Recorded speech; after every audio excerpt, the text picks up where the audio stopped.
Hey friends, if you encounter this issue where Windows backup is not working, failed or did not complete successfully, then please watch this video. I will guide you through the procedure. So the first solution is to perform a clean boot on the system. Search for system configuration in the Windows search bar and open system configuration.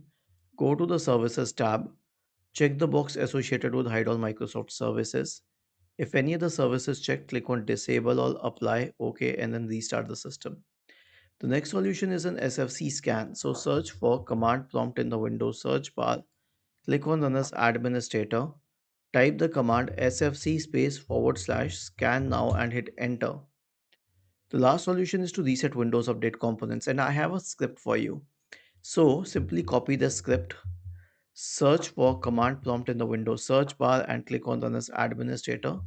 Paste the script here and hit enter.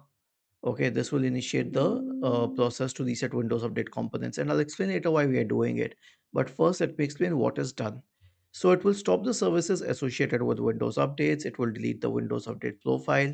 It will delete the software distribution and cat2 folders. It will re-register all the DLLs, and then it will reset WinSock, and finally it will restart all the services. Was this helpful? If yes, then please subscribe to the channel, and if not, then let us know in the comment section of the video on how we could help you further. Thank you for watching this video and have a nice day.